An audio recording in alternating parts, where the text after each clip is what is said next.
Monty Lane and Robin Lane. They're part of the cut and shoot team. They teamed up with Fearless. There with and so they have that hairstyle, that cut and shoot style. They're working with some kids there at Fearless Boxing Gym. Okay. And so they kind of stayed in that Conroe area, and then I kind of just branched out and we kind of took it up to Huntsville, and then and I teach some classes. We don't have a whole lot of fighters. I got one heavyweight that consistently is fighting. But other than that, there's not a lot of us. Now I'm trying to bring up some kids. The youngest one, they're probably the most consistent one is my own son. But Mama's not gonna let him fight until he's probably about 12, 13, 14 years old. I kind of agree with that, man. Mm-hmm. So I got lucky. I got to go see the old place that one time. Man, yeah, you did. There's not a lot of people. This was the 90s. This was the late 90s, man. So it was the place to be. That's where man, they had the ropes. Yeah, man. I was there, man, and I remember going there. And I had to be in the 90, I had to be 20. I was young, man, 22, 3 maybe. And I remember saying, I bet your money, this is the spot. My pops told me about a guy named Roy Harris. And goddamn, I mean, that's stayed there down to that way. A big these young guys don't know nothing about that, man. Yeah. These young fighters. Yeah. You know Robert? Yeah. Okay, welterweight, undefeated. You know about the history of them guys? Dude, fought Ali in the amateurs, bro. Yeah.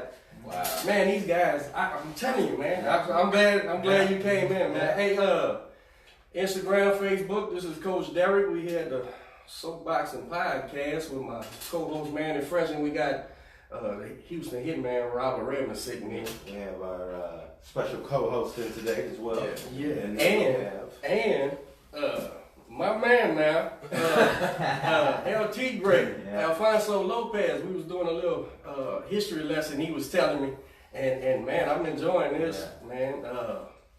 Plus, you fought one of my guys, man. I was rooting for old Pavlik. You fought him, right? Yeah, I did fight him. Yep. And I was a fan of his. Yeah. I was a fan of his. I mean, I loved watching him grow. Yeah, when I was coming up, I was a fan of his. And was you? We're not too. I'm 43. You 30. 36. Are you old enough to remember? Because it was faint with me. I was a young kid. But do you remember the Mancini craze? Boom Boom Mancini? Yeah. And him being from what is that? Youngstown, Ohio, man. It was like a bigger Mancini. Yeah. He's a nice sized boy. But man, Alfonso Lopez, man, we finally getting to talk. Yeah. I appreciate you having me, man. Absolutely. Coming in. We live at the grind. You coming in doing some work this morning, huh? You were straight from the gym. Athletic? Yeah. That's what I'm talking about, doing some sparring, getting ready for your big fight in April in Galveston, April 6th. It's going down. Yeah. Tell us, man, who's your opponent for Man, I'll tell you what, you guys are getting exclusively. Okay. The last 48 hours have been and anybody in promoting and boxing always know the game can drastically change day to day, and because of just the business side or just injuries per se, things happen, and you have to be able to just respond and put things back together. My original opponent from Puerto Rico is the #1 guy from Puerto Rico. Ended up getting an infection and had to pull out of the fight. Okay. And so we are in negotiations with a couple of other guys that the National Boxing Association is requesting, and currently right now, honestly, still working on getting ready for that fight. I mean, getting the opponent set up. And then that is the tough part, because mentally you're prepared for 6 weeks, 7 weeks, 8 weeks with an opponent in mind, with a style in mind, and then you get hit with, hey, and things are going to change. This happens, right? It's boxing. This morning, earlier we had a couple guys in for the next fight up, Joe and Forrest, and shit happens, man. Yeah. I mean, people don't make weight, they don't get on the fucking plane, they get hurt, something happens in the family. But I'm sure you guys are gonna put something together. No, it's gonna be a great fucking show. Dude, the show is stacked. We got a huge fight card. I was trying to get Felix to release the box rec so I could kind of see the fights that are approved, but it's 12 fights. You know, it's gonna it's gonna be a long night. You know, so the main event myself, you know, I'm gonna kind of sit at about 10. You know, because I just don't want to really be waiting all night long. Right. I'm gonna be antsy. You know, the National Boxing Association has, you know, approved a world title opportunity for me. And, you know, I cannot be more thankful for those guys. The ABO is, you know, has always had my back, and I always appreciate everything they've done for me. And so, you know, the ABO, it's Juan Carrillo. Juan Carrillo's with the ABO. He does a great job, and they're based out of Chicago, and he, you know, they're excited. They're going to be here.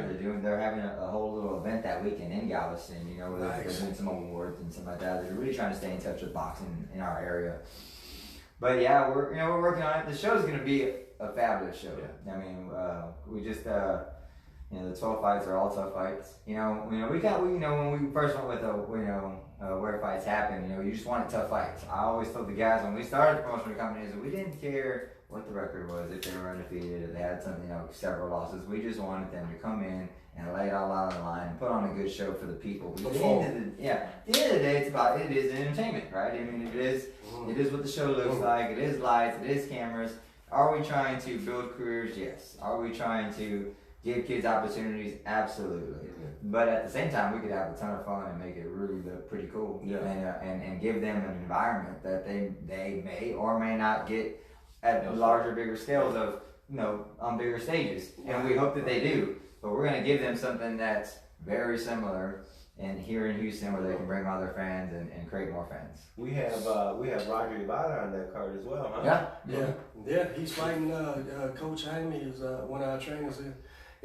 He trains Roger, and he been getting ready. Yeah, man. It's awesome. He's gonna perform. That's good. He'll be performing. So the NBA is gonna it'll be a title. It'll be a title. Will you be defending the ABO? I will be defending the ABO. Okay, so I'm defending the ABO and fighting for the NBA. Now the only thing is you know, we still don't know. I mean, like I was trying to say is, you know, I mean, I don't know if they're gonna request. You know, you're a week out. Right. I mean, that's tough on fighters. You know, I mean, if someone called me and I was going to take an opportunity and I got my walk around, and if I got my walkway around weight and I'm not like, ooh, you know what, I might need, you know, obviously Robert knows me, I might need me a couple extra pounds. I might, you know what I mean? Right. So I already know in my mind, I've been in this game for too long that I know something's going to happen where there's going to be some stipulations now, whether it's money, whether it's pounds, whatever it is. And so my mind's got to get running. And it's super lightweight, or are you super lightweight? Light heavyweight. So the guy that you were gonna fight, the opponent that fell out, he wasn't the title holder for the NBA. It was a vacant. It was a vacant title. It was a vacant title.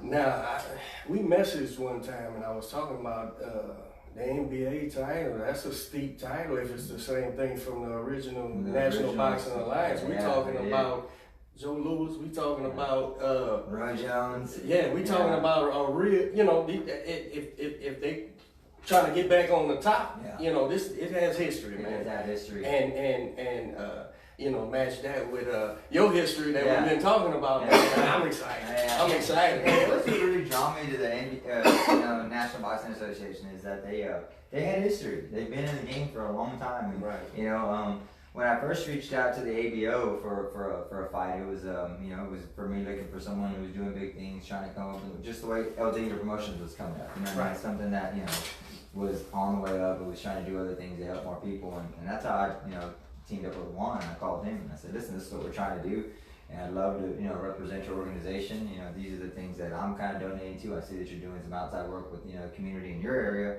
and we made it happen, and we got to, you know, fight for the title. And then the same thing, you know, and then, you know, with social media now, what it is now, and obviously the history, when I would go through, one of my favorite fighters when I was growing up, obviously, you know, growing up, you know, we were all, if in my book, my father, for his personal history, my biological father passed away when I was 8, 9 years old. And I at one point found my baby book, and my dad, and when he passed away, you know, I was 8. So, I mean, I remember going to play football and do things like that out the streets, but my mom had given me the baby book, and I was going to do it. And my family had always said, "Man, your dad was like, when I started boxing, like he'd be so excited that he knew you could fight now. Like he would be like, yep, tickled to death." And he's like, and he's a huge boxing fan. I was going through this baby book one day, and this is years ago.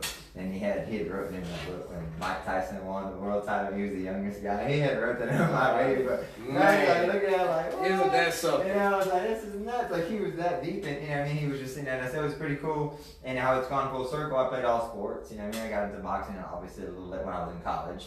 When I met Henry. And even at that, it was just like a thing that was supposed to happen. You know, how he was just, you know, things are planned out. We know it's not, you know, God has his plans and the way things work. And so, and that's how he ended up. It's not by accident. You know, I didn't go to Sam Houston to walk on and play football when I had tons of other baseball and other scholarship things I could have done to go and meet Felix Ramirez and then Henry Harris, you know, and then I couldn't shoot. It was for a reason. And, but you know, those are the things. So when I was going back with social media, back to how I, you know, was going through it, and the NBA got up, and I saw all the, you know, Camacho and Roy Jones, you know, and it was like, man, they carry that title, and I was like, dude, wow, like, I mean, they have been in the game for a long time, you know, and so, you know, and just, you know, just obviously just, you know, in the business when you're beating, you gotta sometimes you're like, I don't know, maybe, you know, that might be a little bit out of my reach, you know, that's. But you have to take that step forward. You reach out and you communicate, and it just takes good communication skills to reach out and talk to somebody. And it's not real hard, you know. And then you just kind of we had a good conversation, and they're like, let's see what you're doing, and you know, kind of go over the career. We talked, and you know, and here we are. You know, be able to fight for that history of being and anywhere of those books with those guys is a good deal for me. I'm excited, and we're ready to go. We worked really hard. And we're here. It's a week out. So, you know, before we went on live, you and Coach were talking about, you know, cut and shoot, the gym, and then how, you know, it moved from Huntsville and the name change. So tell the viewers a little about that, about the beginning, the gym there. And I'm really interested because, you know, I'm Mexican. Yeah. And I see El Tigre. There's only one thing that comes to mind. Los Tigres del Norte. Is there any, you know, what's the story behind that? We love the band, obviously. El Tigre del Norte, we love the band. But wait a minute, that's a what now? Oh, they beat they beat Cardi B's record. It's a band? Okay.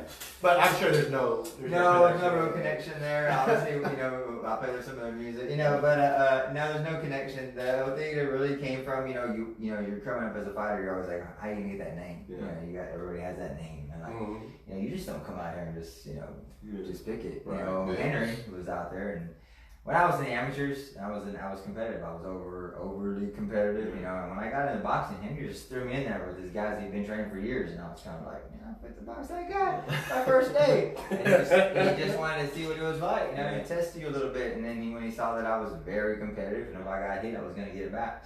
And it kind of stayed that way for me through the amateurs. I mean, I didn't have a deep amateur career. I had about 20-something fights, but I went from, I mean, I was at the state golden gloves with 5 fights. You know, I didn't won that, and I was at nationals with 8, and I'm standing there, guys are talking about hundreds, and I was like, you don't want to know how many fights I have. And it's like you just make yourself more nervous because you're going like, ooh man, I'm deep here. I mean, how do I even get to this point? Psych yourself up. Yeah, you psych yourself out, and so. But what happened was I would jump on guys, man. When I got hit, I'd get on him. And Henry one day just came home with this. He was driving home, and I guess Henry was, as he was cruising the back roads of the farm, there was a guy on Santa Rosa and he had a big Tiger poster, and he said when he drove by, he was like, man, you know, this is you just jump on guys, and so it remind me of Robert brought me this big framed poster of a tiger, and I hung up there. That's how that happens. That's nice stuff. And that's how it happened, you know. And so I was like, man, let's do it. Jumping all over. You know, and I was like, and he's like, this is how you do it. This reminds me of you, and so that's how that rolled out. But you know, for the cut and shoot history, obviously it was in cut and shoot, and it's a small place. There's not very many, but so where is it located geographically? If you go into Conroe, we're a little bit east of Conroe off 105. You know, so you head up to Conroe and you head out a little east. You'll run into cut and shoot. You'll run in and out of it. You know? But it's back roads. It's country lifestyle. And but Roy Harris was. You know, that's where it come from. Now the meaning of the name, Henry, was on the thing where cut and shoot come from. It can go several ways. I'll have to bring Henry up here for that story because I wasn't born and raised in cut and shoot. I'm from Corpus Christi, Texas, born and raised. I didn't come up to Huntsville until I went to Sam Houston State University, and then I was adopted by, you know, taken in by the cut and shoot family, the Harris family, and they taught me everything that I do today. So. there's a lot of history there that from in cut and shoot, but Roy was the man. He was the one that was. He went to school. He was a lawyer. He was in the Army, but he was boxing, and that whole family is an amazing family. They've done a lot in the boxing community. But Roy kind of put cut and shoot on the map because that's where the family all resided. That's where they were living. That's where they were staying. And he's had some notable fights. If you look at his record, when I look at it, I was like, gosh, he's fought some guys. He had like 4 or 5 losses, but no Sonny Liston. Floyd Patterson. You're going like, what? He fought some serious guys. And you're going like, this guy. He was a small heavyweight. He was like about Henry's like, he was like 205. He's like, one time he was working in the oil fields, he came home, he weighed maybe 168 pounds. Wow. And we're like, he's like, yeah, bro, hey, we did training, we ate him, we fed him, we put him back to work, and he got up to about 200, but they were 195 guys. I was like, man. I'll be walking around 195. I'm not want to be messing around with those dudes. Henry will always tell me, he's like, you know how much Rocky Marciano weighed? And I'm like, I don't want to know. 183, 84. Boy, you think he was trying to dehydrate him? It's like, oh no, sir. He's like, it's a different man back then. Honestly, I try to explain that to him, but he's like, I was like, man, those guys are just built different. Like, come on, I'm 185 pounds, but like, man, those guys just make me look little. And I think, it was different times. It was. Absolutely. It was an absolutely different atmosphere. It was a different way of living. And, you have to respect it, how they did that. But the cut and shoot, back to the question is, Roy Harris, Henry Harris, they established it. They all tons of boys and kids, Trey Harris boxed for a long time. Monty and Robin Lane boxed for a long time. That's all, all those names in USA boxing and amateurs all ring the bell. Trey was the only one, Trey Harris was the only one that went pro. And he got up to about 15-0 before he tore his retina. That was Henry's son. And when he tore his retina in his eye, it was just hard to come back from. They were like, listen, and so he was, they were all smart. They were all already doing other businesses. So he just went to work, and got out of the boxing. You're going to keep his eye. Right thing to do. The right thing to do. And he just, it's a tough decision when you're born and raised boxing. That's all they did. But they knew that they all went to school, they all did good things, and so he was okay with walking away and creating something new, and now they're doing fabulous things. And then I came in, when I come in, Trey was on the way out, and how old were you when you moved out here? When I moved out here to Huntsville, I was 18. I went to Sam Houston. I was just going to school, walked out and played football. And so up to this point, what was your experience in boxing? Just backyard boxing with my uncles. My uncles, they were the Golden Gloves. They had some Golden Glove history in Corpus, and so they push it. They put the gloves on us in the backyard, make us fight the neighbors. But they wanted you to do it properly. Right. And they tried to teach me the fundamentals. And obviously, my stepfather came in. He really, stepped up, and really taught me how to, to be a man, really how to protect myself and my sister, and. That's always emotional because that's a tough job. I can't thank my dad. I call him dad, but when you're coming at 8 years old and you take this little boy who's stubborn, your dad, resisting, right? I was like, I'm gonna listen to this guy, right? He hung in there, he battled away, I was like, chipped away. I don't know how he did it. He put everything in me who I am. Oh man. Yeah, he did a great job. Still there, still kicking it, still doing a great job. Love him to death. But and he showed me some things, and we just boxed, and that was all I did. And I can't, that was baseball, it was football. It was what I enjoyed. I loved the contact, but I didn't know why I enjoyed it so much. And I did get a little bit of fighting in the middle school, just BS stuff. What kind of kid were you in school? I was a good kid. I was the A's and B's kid. The student athlete. Just played the sports and did a good job. And would love to go to school. I wasn't gonna say I was the straight A's and the homework, but I was I did enough to obviously I loved to play sports. I wanted to have the grades. So were you like a jock in high school? I guess so. I guess you could say that was the job. I was the team captain in football when I got into high school. I played the football. That's good. And I was better at football. I thought I was better at baseball than football, but I love the contact. I just love the aggressiveness. You get behind the helmet and you just just got into it. So. Walked on to Sam Houston. That's when I came here to Huntsville. Went to college, started playing. Where'd you get your? What were you? I was sports science and nutrition. Okay. And the really reason I was playing football when the reason I was getting into even like nutrition period was my family had a long history of diabetes. My grandmother was you know, from Mexico, and you know, she was here in the States now with my grandfather. Obviously, we were living with them, but she was, you know, she was young. You know, and now when I think about it, she was like in her 55, 56, and she was like, oh, when I remember, she was diabetic. She's kind of in her bed, and she died when she passed away when I was a freshman in college. And it hit me hard, but you know, the whole route, even for my wife's family, we went into nutrition because we wanted to change, you know, our lifestyles of, you know, how we were eating and how we were taking care of ourselves. Because, you know, you just can't keep doing a lot of the same things. And when you are family, you couldn't. And you inherit all those things, man, from your family. Yeah, and so, you know, diet, everything. Everything. So when you start trying to change those things, somebody has to, you know. And in my family, we didn't have a lot of, you know, nobody went to college and did those things. You know, it was like, my family didn't graduate high school, you know. Right. So I was like, hey, you're going to college. When you used to talk about college, he's not going nowhere. He's staying here, Corpus. And when you left, they're like, oh, okay, you did. And then my sister did, you know, and then my other sister did. And that means you change the culture of what you're used to, and that's what it was about. And yeah, I got up to Sam Houston, walked on, and then we had a fraternity that would put on a fight night, which I was like, hey, they put on a boxing fight night. And it was like our Sigma Chi fraternity, so I was like, I'm gonna sign up for that. And so I come home after my freshman year to train at home and work a little bit, went to Corpus and trained a little bit. My dad's buddy was doing, you remember the Tough Mans used to be around? Oh yeah. Tough Man competitions? Yeah, absolutely. And my dad had a buddy doing it, and he's like, hey, you wanna go train with the, and I was like, yeah, let me go out there, I'll train with him. He's like, okay, I'll let you spar with him. You know, I was in good shape, I was in football shape. Right. Even boxing shape. You know, I was like 215. You were strong, wasn't breathing. I was like, yeah, I was not breathing. That's why he probably weighed 160, and I remember like he was just getting on me. And I was fighting hard, but I was gassed, and I was like, oh my, I ain't even close to being in shape. That's one of the coaches things, you know, you have all these kids that come in and they play football, they play baseball. I had a guy come in and play soccer, and soccer is moving, running, but it still doesn't compare to no close. This is just a different. They learn. Different. Yeah, Different. We learned, and I was like, ooh, this is rough.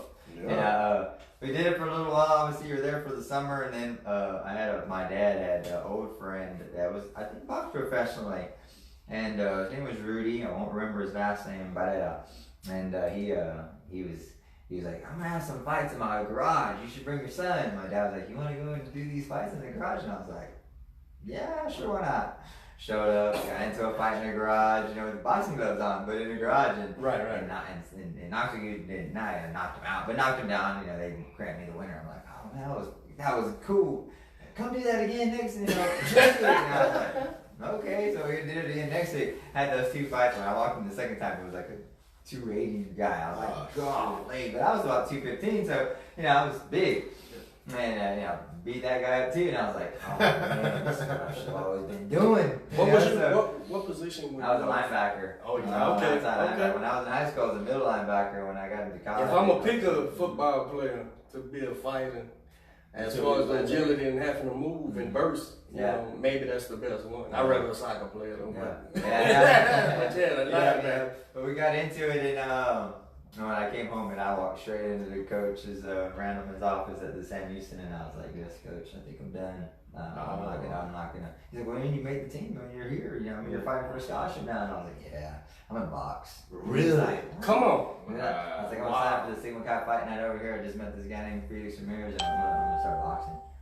That's he insane. was like, what I should be doing, and he was like, if it feels like you should be doing, you should go do it. Now, did it take you time to make it to come to the conclusion, or did you just? Man, it was like right when we got those two little fights in, and it was doing it. It was almost something.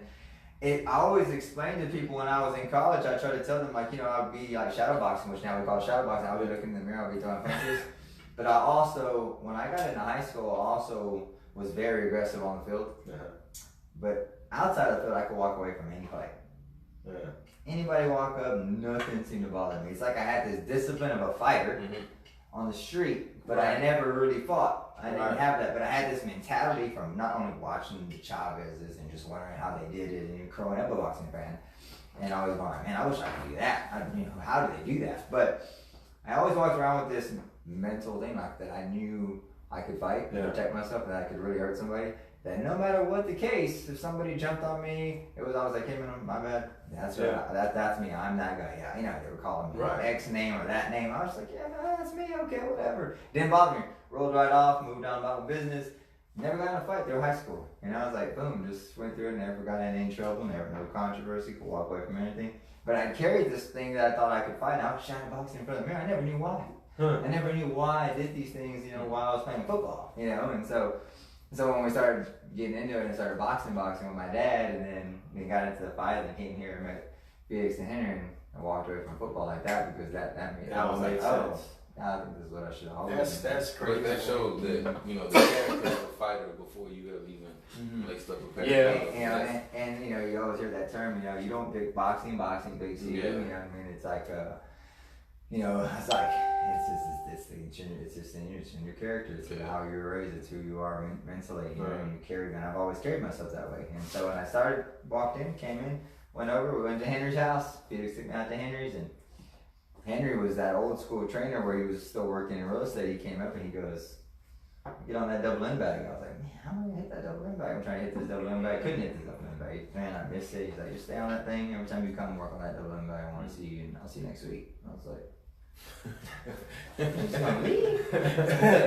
so I'd go to school, I'd come back to the gym. I'd go to school, I'd come out to the gym. What kind of training? And I'd come in, he'd come back, he's like, "Let me see." And I'd be hitting a little better. He's like, "All right, now we go start working on this jab here on this bag." I was like, "You just want me to hit this jab?" "Yeah, I just want you to work on your jab. I want to fully extend. I'm going to take your right hand, I want you to cross it over in your armpit." And coach used to carry, they used to do this, they used to carry that hand right in front of him. Roy did it a lot. He carried the hand kind of right here in front of him, and just bam, he throw a really pretty jab. Even Henry will still say, "I could never block Roy's jab. He'd bust my nose up so bad." Yeah, I never knew why I couldn't block his jab. But after that little kind of cross, they just hold it. It wasn't like a cross, they'd be here and then just, they always cross it over and cross block it. Correct. And he'd say, maybe he'd leave. I'd see him again for a little while. I'm like, "Man, what is it?" He'd just leave there. I work on it, he'd come back, he's like, "I'd be doing it. I'd be hitting that double end bag, I'd be working it," and he would just, he always said, everybody's like, "Man, you know why I knew you were going to be really good?" He's like, "You listen. You listen. I didn't have to be there for you to listen." He's like, "This sport is a very lonely sport." He's like, "You get in there, your job is when you sit down is to trust me and listen. And then you get back in there." Which one is this? This is Henry Harris. Roy's brother. Roy's brother. He is the brains of the coaching organization. He is the absolute best. If you want more history, you will love him. Because he's Henry. No. What was it that he said? You have to trust. You have to trust him. You have to listen. And listen. You have to trust and listen. You have to listen. You have to be someone who listens. Well, and correct me if I'm wrong here, but I'm about to tell you the other thing he was doing. Doesn't matter your prowess, doesn't matter your ability, doesn't matter none of that. If you weren't gonna be there when he got back, it's not for you anyway. No matter how good you are. So what the man was doing, Mr. Henry, was not wasting his time. And Alfonso showed him rather than tell him, "I'm a fighter."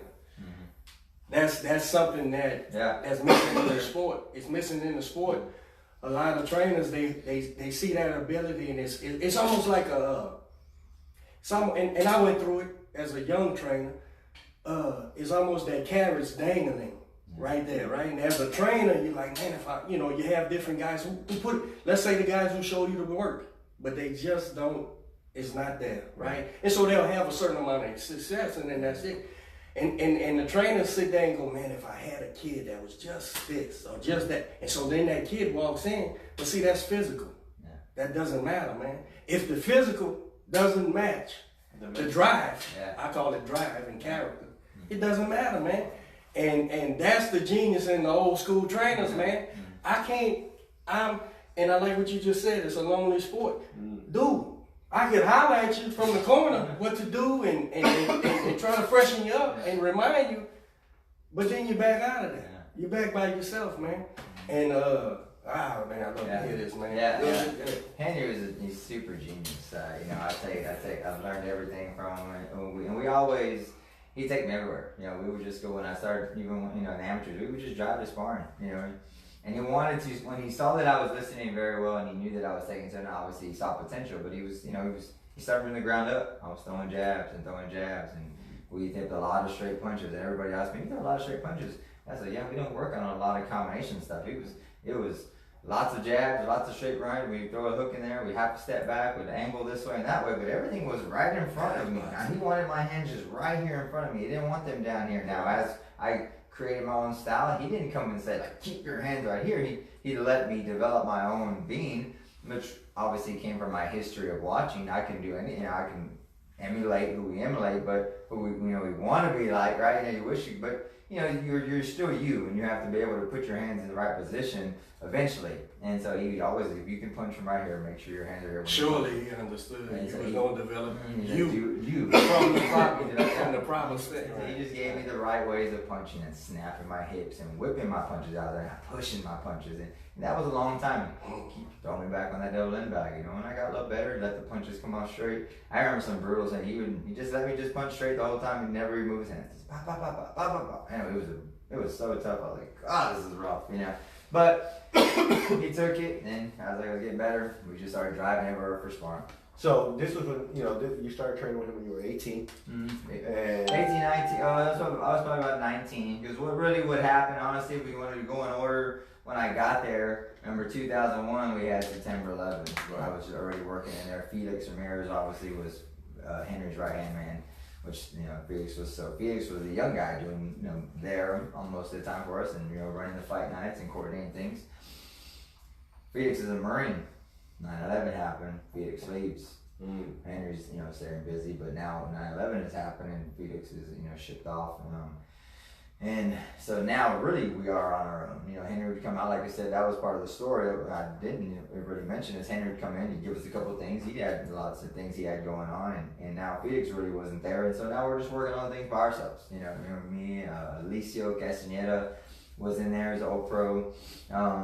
He was doing things with me, and we were just banging away, getting after it. But we had 9/11, we had that little time frame of a little bit of a gap. So we were 19, 20. And when Felix got back, that's when he got back, and he seen, even Bishop, he got back from his deployment, and he's like, you guys are still getting after us. Like, man, we still been here. We still been getting after it. And so then from there, that's when he's like, well, it's time for the Golden Gloves. So that's when you started competing. Yeah, and then I started competing, it was probably 2000. I'm gonna get these years right. Maybe 2003 when I really then was gonna start fighting. And so now I'm about 19, 20 years old now. And I'll take that back. I was 2021 because I was already 2021, and so we just went right into the Golden Gloves and signed up open class. I think I had like 2 fights. I did 2 fight nights, and then that Golden Gloves with the Houston Golden Gloves. Mm-hmm. Houston Golden Gloves. Signed up, and I remember having to fight I was just having on my. What weight did you fight amateur? Light heavy, 178. Don Mouton. Don Mouton. He was pro for a little while. Don Mouton, he was the and I got in there with him right off the bat.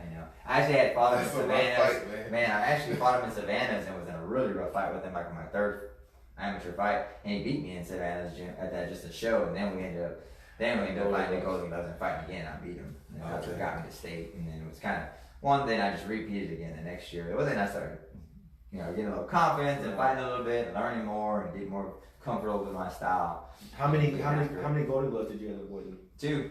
Yeah. 05, 06. And those at state? Mm-hmm. Nice. Yeah, so I won the regional and state 05, 06. I went to nationals both years. The 2nd year nationals was a little bit tough for me because I was so prepared. I had finally thought I was in really good shape, and I went to sparring with Felix Core down in Galveston, and he hit me with this body shot and broke a rib. And I was like, and I'm a fighter. I'm stubborn, I'm hard-headed.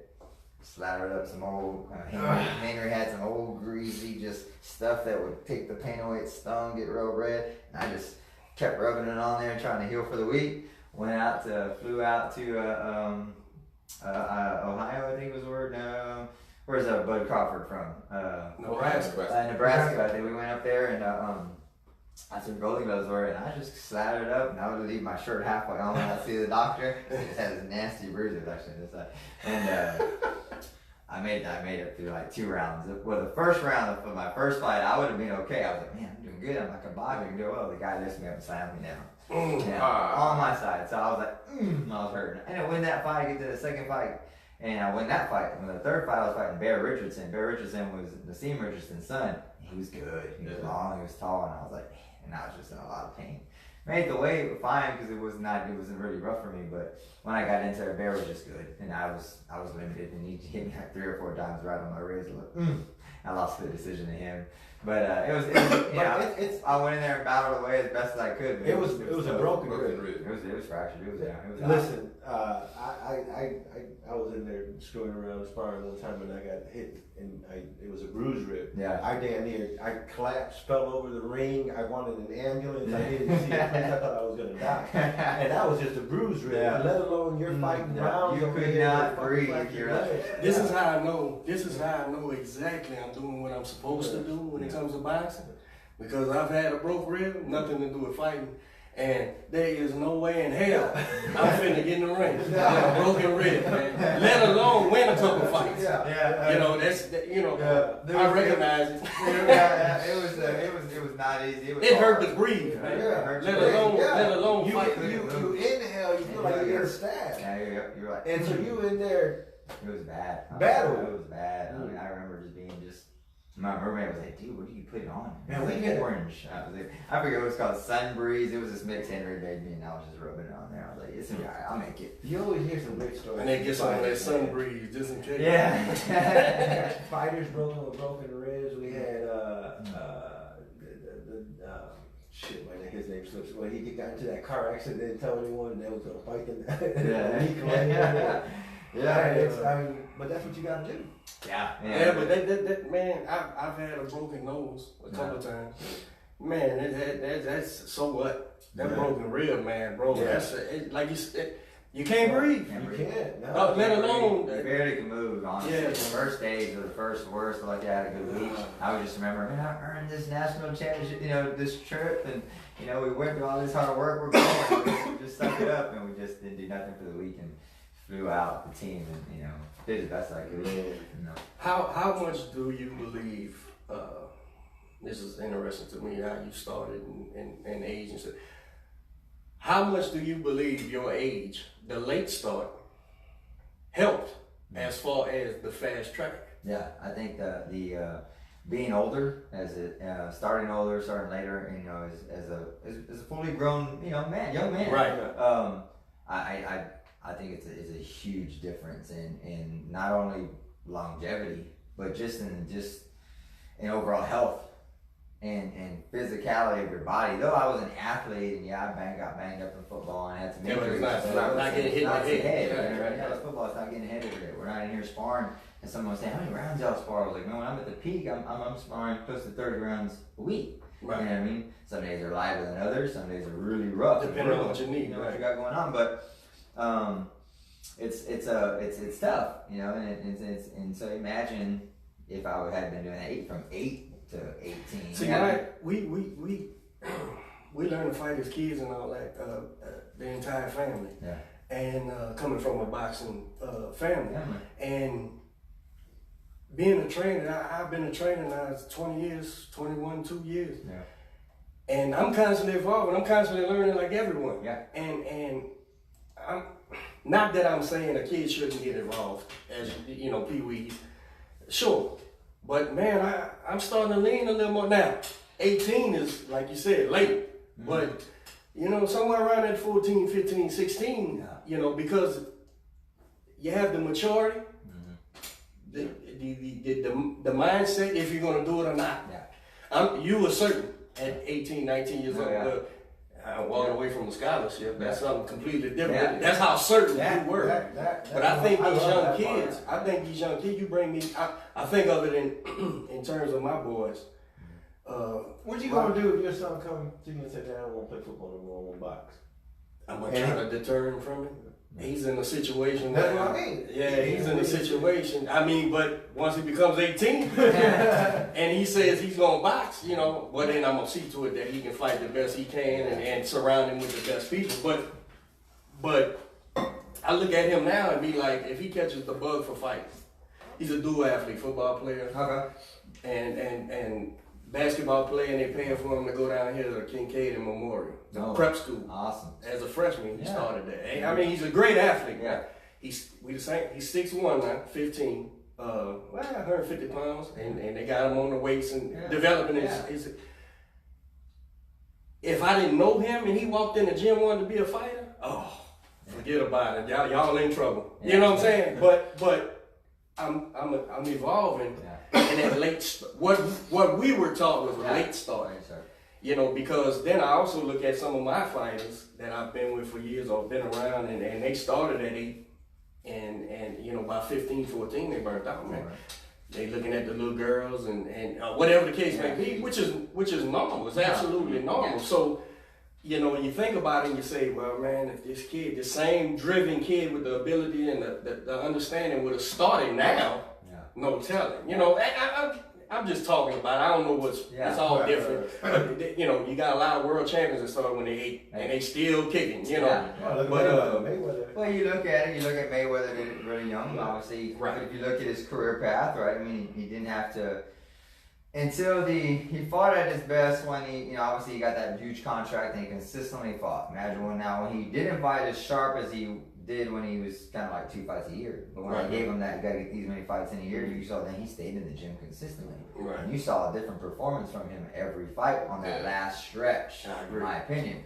But when he was kind of just like one time, wait a whole other year, fight another time, you could tell there was a lot of skip time in there. He wasn't as sharp. Man, when he got that contract, then maybe, I don't know how many fights it was that he had to get in, and he just knocked them all out. Yeah. He was bad. I mean, everything was rolling. It's just sport. We don't have a season. Yeah. It's so self-driven, man. Back to your training. Yeah, it's a lonely, you know, and there's that. My guy here, I've had him for a year now, and we're just about to get a fight. Yeah. And this kid has 8 fights. I know he's ready to fight, but switching, you know. Yeah. I'm gonna fight you when I'm comfortable. Yeah. Right. And then you try to fight, things happen, whatever. But it's a lonely. It can be lonely. Yeah. That's why I think that relationship is important too. Yeah. Between the trainer and that guy, you had to know that when Henry left, he was gonna come back and look at you and say, "Oh, okay," and give you something else, right? And that you could use your drive. But I'm sure the 18, 19 years old made a difference too. Yeah. You knew you wanted to fight, man. Burnout's a big. It's a lot of juggling. There's a lot, and it's a lot. It's in all sports. You know? Like both my kids play softball. My daughter plays softball. My son plays baseball. He's 9. He's been playing baseball since he was 4. You know, and you're like, everyone's like, man, I play a lot. I travel everywhere. Well, my daughter did too. She started at 5. She's playing at the elite level. She travels the world. I mean, she has more, you know, states and around the world more than I have.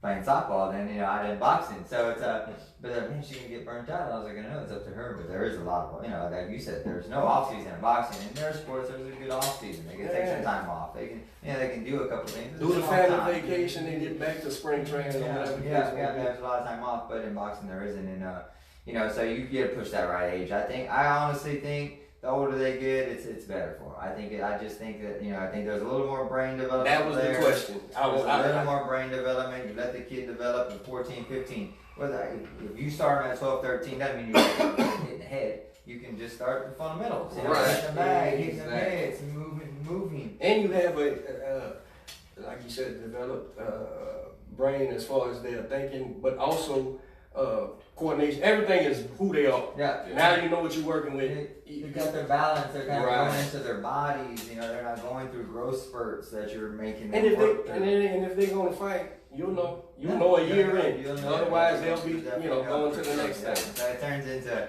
I think it's important. I think it is, and I think you see some of these, you know.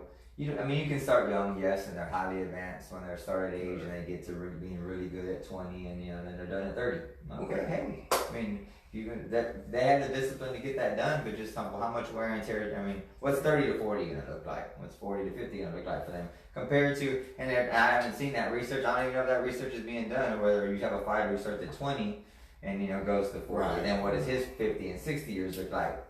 And there's so many different variables of that individual that it matters. But like I said, I'm learning that it evolves. I'm thinking that late start, what we used to consider a late start, may not be a late start no more. No. Because you may have a kid who starts at 8, 6, and most 8-year-olds started at 6. Mm-hmm. You know, they start competing at 8, and they go win everything before 12. They don't want every level of amateur boxing they can, and guess what?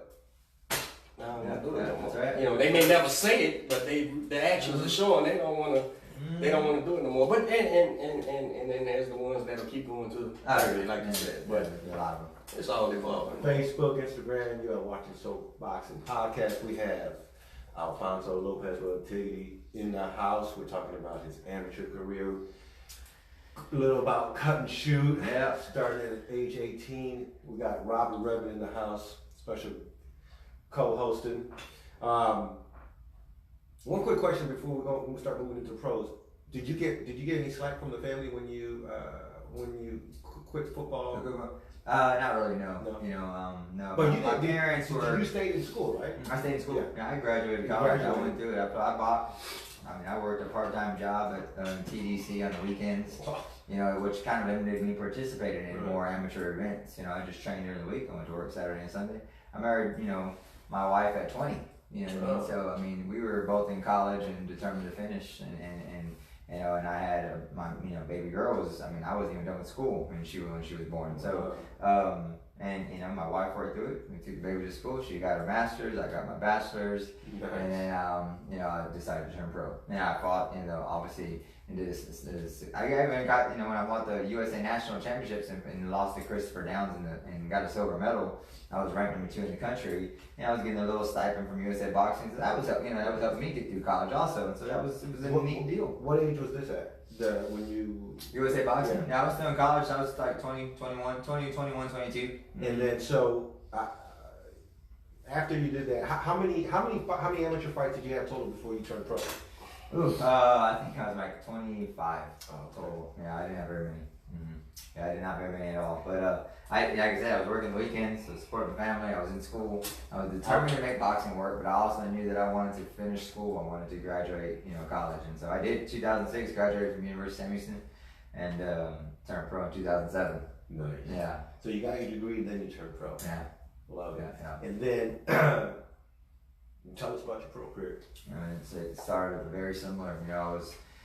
Got right into it, turned pro in my first show. Holyfield was doing his comeback fight. I won't remember who he was fighting, but he was in Corpus Christi. And since I was from Corpus Christi, we were contacted by I think Main Events was putting it on. I won't remember. I'm probably wrong, but they were taking Holyfield to Corpus. We reached out, and they knew we were from Corpus, and so we got in the undercard. Making a pro debut in Corpus on a Holyfield undercard.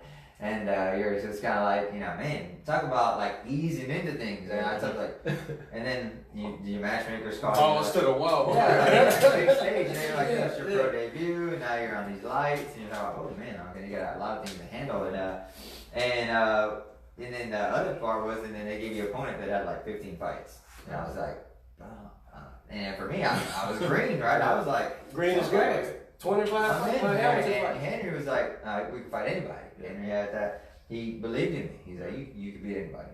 We're gonna go in here. No matter how many fights he got. He's got several losses. He can be beat, and you can beat him. And I was like, okay, well, let's fight him. And Bonnie Joe McGee, I'll never forget his name because he was a tough son of a gun. Yeah, he fought Adonis Stevenson. He fought lots of guys before he fought him. And so he got in there, and it was. He was tough. He was hard-headed. He stayed in my face, and I was just that young, like that Tiger. I was throwing lots of punches, and I was going way too fast. And I was like, how many rounds? It went all 4. It was a 4-rounder, and it went all 4. I see some clips on YouTube every now and then. The very first one, I remember being super excited, but I remember being cut. Here's what I got. So not only did the process of my amateur career go really fast, when I made my pro debut, I get into this fight with a guy with tons of experience. He'd been in the ring several times. He wasn't just as green as me. He had probably more relaxed than I was going in. Right. It's on a big stage, and then I'm cut in the first round right between the eyes. Bam! With a massive headbutt. And the referee is saying that I was hit by a punch. And so Henry is great with cuts, though. Henry is amazing. I mean, he talks about how everything he tries to teach me. I haven't worked on anybody with it, but he tells me how to do it.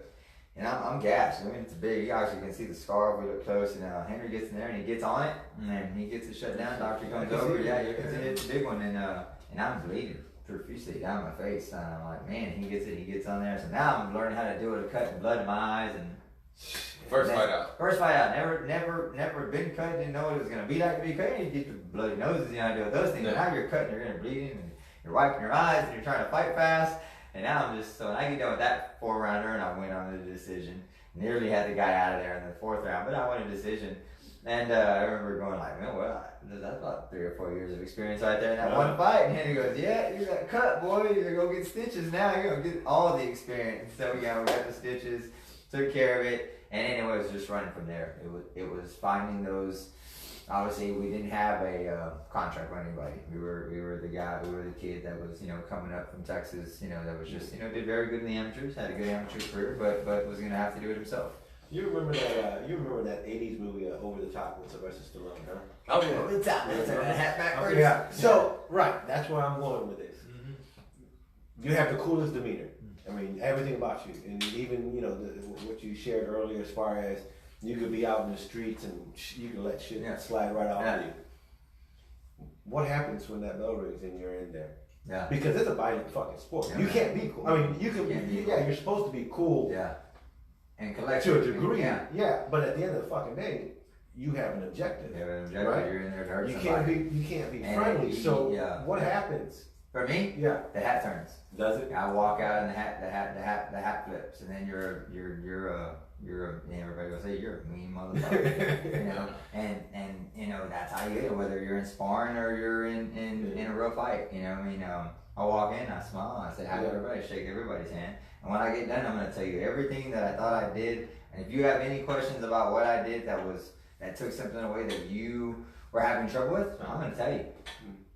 Man, this is what I was doing. Every time that you were about to start, you stopped. And I stepped to the side, then I attacked. Or every time you were going to punch, you stopped, I walked off, and it just didn't let you get going. Because you're wondering why you couldn't get going. Well, because every time you stopped your feet, I walked off. And so then before you started, you're going like, you could never start. And then you're wondering, well, why did I ever get off on you? I'm going, well, because every time you stopped your feet, I walked off. And when I walked off and you went to follow me, I jumped back on you. And now you're not ready. And I fought you like that the whole round. And then the next time I went back, I kind of let you, then I just skipped back and I let you fall short. And I skipped back and let you fall short, and I would attack you then. And I would give him, I'm like Henry, I want people to get better. Right. If I don't ever get to where I would love to get to, I'm going to give every fighter everything that Henry's given me. And I'm going to give it to these kids that are coming up. And that's why I love to work with young kids, little kids that don't even want to fight, my personal clients that just want to do it for fitness. I teach them like they're about to get in the ring next week, and they're going like, why are we doing all these things? I said, well, you're doing this because if I were to punch you, it could be a female, it could be a business owner, and he's going like, but I'm not fighting next week. I don't care, that's how I teach. Right. This is the fun side. When you watch boxing this weekend, you're gonna go like, that's what he was telling me, that's what they're doing. I was like, okay, and then we'll do like type drills, and they're going, and I was like, you're gonna see this as I'm wrestling and we're holding and we're hugging. Go ahead, start pushing me. Come on, push me. And I was like, we were bumping and we're working. I'm grabbing their arms, they're up there. And we're huffing and puffing. They're tired. I was like, wait, well, what are you doing? I thought this was rest time. But no, there ain't no rest here. You're not letting me. I was like, exactly. So the next time you're watching boxing on TV and you keep criticizing that fighter for grabbing a guy because he's just hugging or wrestling. Now, don't get me wrong. I'm not trying to say that at some points we are tired or we are hurt and we are grabbing. Absolutely. But most of the time it's strategy.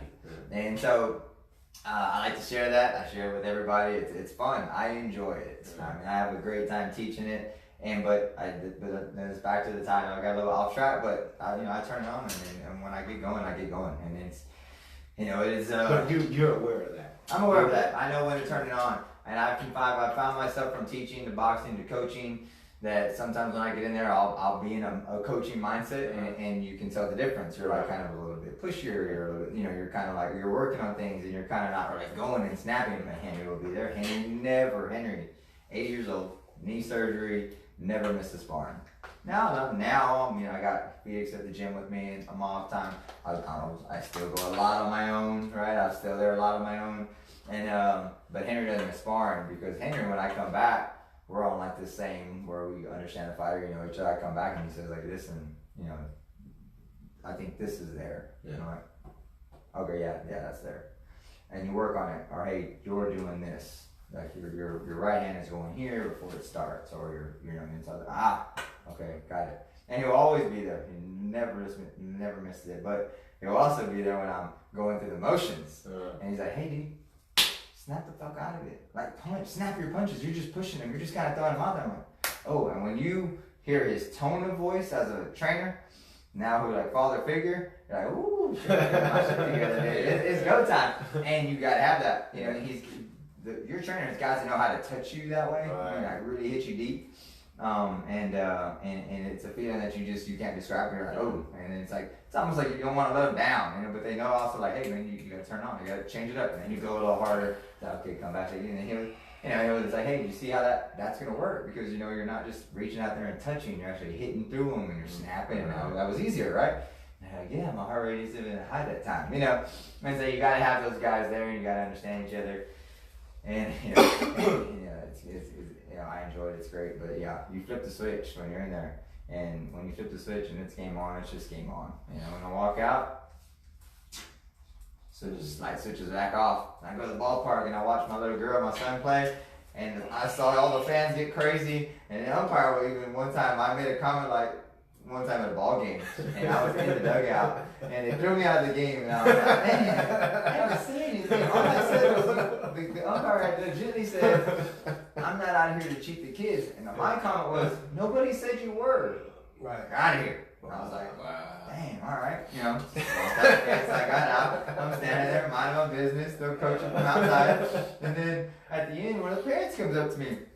Ball game's over, my kids' team losing the championship, and he's like, man, what happened? Why were you outside? And I was like, oh, he kicked me out. Well, I wasn't doing it intentionally. I pointed. He's like, who kicked you? He's like, who kicked you? He did? Who kicked you out? I was like, oh, he had kicked me out for telling them, you know, that because I made the comment, you weren't trying to. Yeah, you weren't trying to. Nobody said that you were trying to, you know, cheat kids. And man, that umpire walked straight up to me, just ready to go. And I was like, he's like, and my total demeanor, the light switch off, was he's like, you talking about me? You say something to me? He came right up to me, like bowed up, and I was like, yeah, I was just telling the story where he kicked me out. And he was like, you alright? And he's like, oh, I thought you were talking about me. And I was like, no, I was just having the story why you threw me out for what I said. Hey, we appreciate everything y'all do out here. I know it's tough. I think we make some bad calls, and it's not easy. And everybody was like, dang, how did you do that? And I was like, did y'all even find that, like, they're like, oh, that was remotely threatening? right. Yeah, see, I took it as no threat. Everybody else that was on the outside was like, dude, like, I mean, I thought he was going to get on you. And I was like, man, y'all saw it that way? I was kind of like, I didn't even see it as a threat. I was just like, hey, man, my apologies. Go ahead. Yeah, just a side reference because of situations like that. Yeah. And you, what the average guy don't know, the average head of a household, right? The tough guy of the household. You know, if you ask them, you know, and he's the one, you know, he might have been in 4 fights in his life. Yeah. Of age where you can get hurt, you know, and he fights 30 rounds a week in camp. That's the difference. These guys because at the end of the day we're animals, so he tried to do his best. In case you and when you don't, you didn't recognize the threat because there weren't one. Yeah. Right? Had he swung or something, Nah. you'd have seen the difference. Yeah, exactly. And that's what I tell people. How you know when a guy can fight versus he can't fight? Seen the guy who just hit him once and it was over with? That's the guy that can fight, and he had no idea what he was doing. Yeah. So, emotions in check. There was no need for you to get emotional about it. Where did you see that from? Who influenced your life like that? That way? There has been someone. Yeah. That you learn that. You learn how to control those things. Yeah. Obviously, like I said, I controlled them after high school. I think I would have to credit that to my stepfather. Yeah. You know, it was always, listen, you don't ever cause any trouble. You don't ever pick any fights. You know, now if someone shoves you or hits you or does anything, then did you ever see him get in any conversations? Not in conversations, but control it. No, I never did. No, I never was never probably in an instance because he coached me. Even when I was playing baseball, he was there, but he was already so calm. Yeah. You know, he'd tell me the stories about boxing and what he did, but he always had this really calm demeanor to him. No matter what, he didn't get real loud with us. You know, now if you were, you ever got out of check, I mean, you knew he was angry. You know what I mean? But he always has a real calm demeanor to him, and I think I had to stole it from him because that's how he was. Now he knew when we wrestled, we fought, we did a lot when we were growing up. You know, And he grappled me all the time, but he never, I'll have a story where I think I lied as blatantly to his face and he knew, and the only time that he probably lost it, and I was, in high school term, age, and he bagged, like, he hit me, wham, like he knew I was lying. And, and I was like, And then I knew then I had learned how to check it. I knew I was wrong, I knew I was lying, I just sucked the blood in my mouth, stared him in the eyes and said, yes, sir. It didn't turn into a fight. It didn't turn into anything. I knew I was out of line, and I knew that there was something I shouldn't have been doing. Right. And I just I take it like a man. You just took it. And he was upset, and he kind of lost it there. And then he'd come back right here and apologize. But what do you apologize for? I was the one that in my fault. I was wrong. I was lying, and I apologize. You trust me to do one thing, and I did something else. And I can deal with that. And so, but I think I learned it from him, and it was established from him to just never be the guy that's out there looking for trouble or trying to cause trouble. Walk away. It's okay to be the bigger guy that walks away. Yeah. That's the points of a fall. Yeah. And if you're then someone's swinging on you and there's some violent situation going on, then you'll know how to then when to protect yourself. And that has to be from him. Because it was always instilled from him to never start anything unless it's put upon you. And even in the little. When I talk about, he instilled that very early in me, and when I talk about I got those little junior high scuffles, I really didn't start them. Right. Honestly, I was legitimately hit first and then fought back. Defending yourself. Defending myself, and so when I walked home, going like, we're in trouble. Got school. What happened? Tell them the story. Got a school call them. They're like, okay. You alright? Yeah, I'm alright. Okay. And that was it. So that was obviously then that was that trust. That was like, okay, he really, I didn't come get beat after he told me not to start it. He believed what I said, and so it was a trusting for him. So switching, I just want to know, how did you get started with El Tigre promotion? Oh man, well, like I said, when we went back to earlier in the career, when you're coming up as a young fighter that's unsigned, I was jumping on the local shows. I was looking for that local promoter that was putting on the shows, making a phone call, selling the tickets. I was like, oh man, we can do this, or I can do that. And you're trying to jump on shows, and I jumped on shows randomly until I was 20-0. And when I got to 20, I built my career to 20-0. And how old were you when you were 20-0? 26, 20, or 20, I'm probably 27, 28, I think. So I'm just horrible with years and stuff. But I was older. I was closer to 27, 28 years old, because that's when I got the call to fight. It was 2011. So I was a lot younger. I was 26, 27. That Top Rank called to fight Kelly Powell. But now you're 20-0. You won Texas title. You won WC Continental America's belt, 168. Just kind of easing into 6 and 8 and feeling comfortable. And they called and they offered us the opportunity. In all our mindsets, I was like, man, another year of experience would probably serve me well to go and fight the undisputed middleweight world champion. And they were like, but this is an opportunity that you just, either you want it or you don't. And I was like, well, when have I ever done anything the easy way? So I'm like, well, let's go do it. And so we took it and we went into it, and obviously, the history's there. With the fight, how it turned out. He is who he is. I always said it when I was there. I knew what I was getting myself into, but I didn't handle. If I knew what I knew now, totally different fight. Right. But I didn't then, and so I fought a little harder in spots, and I couldn't relax in spots, and he run me fast in spots. He did what I would now do to somebody who was fighting me fast. He made me, and he gassed me, and he got me, and it was close. It was a close fight. But he's undisputed middleweight world champion. It's Top Rank, and they're his guy. So anyhow, back to the question. I did that for a while. Came back home, lost that fight. And then we started our own promotion. But initially it was CNS Promotions, and it was Henry's boys kind of got behind me. We're going to do this. We're just promoting ourselves. So I took a show to Corpus, put our show on there. We did fabulous, like 8,000 people in Corpus. It was a good turnout. We fought the late Michael Walker. We fought him. And then, we did that one show, and then main event's called offers us to fight Dia Davis. So then the promotional company's like, oh, here's another opportunity. That we kind of just let that promotional license expire. Fought Dia Davis, and then, and at the point at that time, I was already having some issues with my elbows and some bone chips. Fought Dia Davis, and I just kind of went in with the wrong game plan. I expected him to be real aggressive, and I worked on boxing and counter punching and moving and just keeping him off balance with timing. And he came in with the same style, and we were like, we're gonna look at each other all day now. And then the Tiger never came out until like round 10. Like no one slapped me. Everybody was like, dude, if you can just do this, or you can just fake them harder, or do this, and get him to commit. Well, because 12 weeks, that's all we talked about was doing. You know what I mean? Like, we're gonna get this guy to make a lot of mistakes, and he wasn't. He was waiting for me to make the mistakes, and it turned into a crappy fight. Chess Masters just is boring. You know what I mean? I'm not afraid to say it was boring. It's boring. I mean, there's no punch. I can't even watch these damn thing. You never seen it? I don't think I've seen that fight. Like, I haven't I've watched never seen that. that No, fight. it's horrible. It's not a fight. He said, But it turned in that way, like round 9 or 10 or something. I ended up just going because I looked out and my wife said, you gotta go. And so I was like, oh. So then round 10, 11, I remember 11 or 12. My wife. Yeah. And so I ended up jumping on him a little bit and trying to work on the inside. But he was smart. He grabbed me, tied me, and we just turned into, just me pushing him. Maybe one round or two, but I don't even think I did. But anyway, lost that.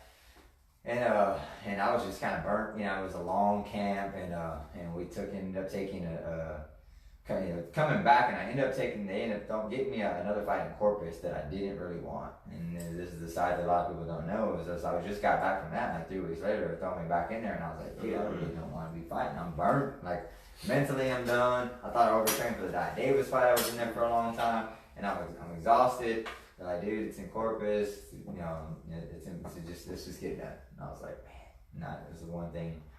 I guess I regret taking it because I wouldn't. The guy, it was against nobody, and I was being arrogant. I wasn't preparing properly. I was just resting the elbows and tired in the gym, and wasn't training properly, and got into a fight with a guy. And then the fight was at 65. Well, I just made 68 3 weeks ago. Now you're making a contract at 65, and then I couldn't make. I barely made it. I just was like dead. And when I got in the fight, everything that got hit me with hurt. And I was like, oh, man, it was the first time I was ever knocked down in a fight. And it was an experience.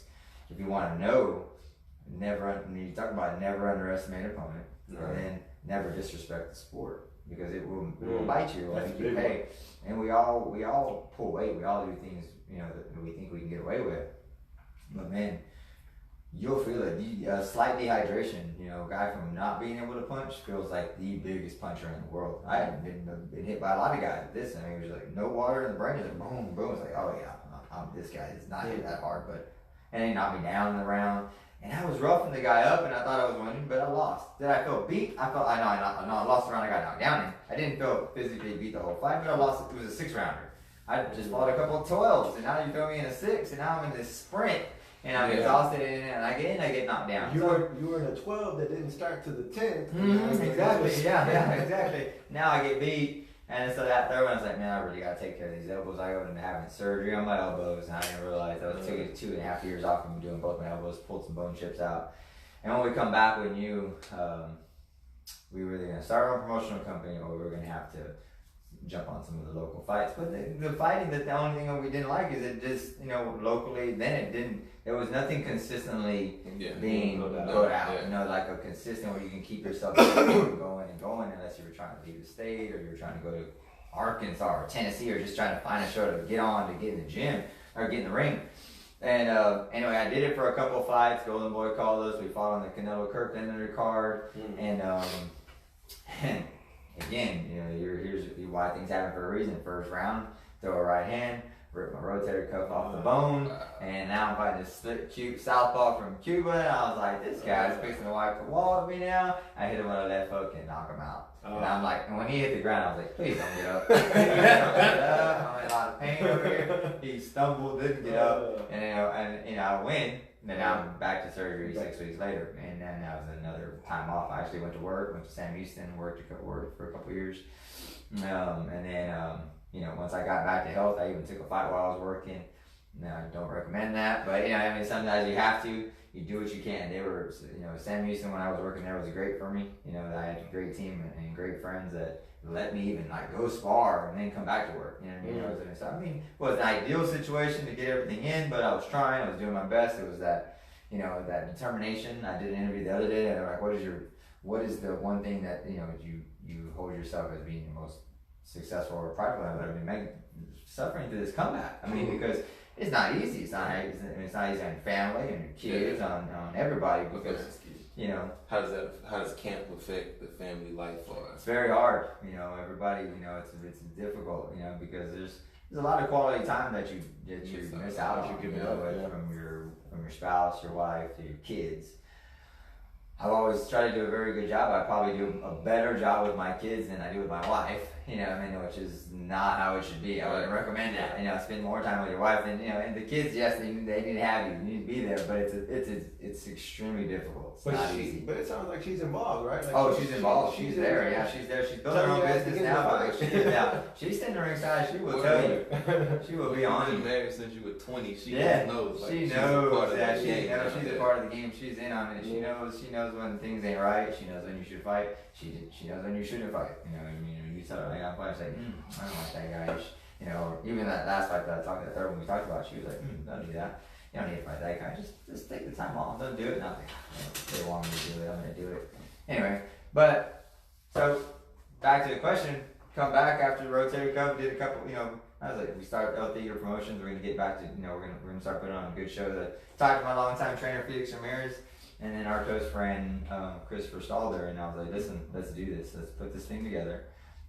If you guys will, you know, are there, we'll, you know, we can consistently keep me on a train. And what we'll do is we'll just start giving every local kid here, obviously the same route I had, that then give them an opportunity to display their skills. You know what I mean? We'll you know, at this level, I try to explain to young fighters, and as I've grown, as time is going on, that are growing up without that contract that someone's consistently getting in fights. You know what I mean? Whether it's big promoters, you just have to see yourself as your own business. Right, you are your own business. Boxing is what you do. This is your own business. So you market yourself.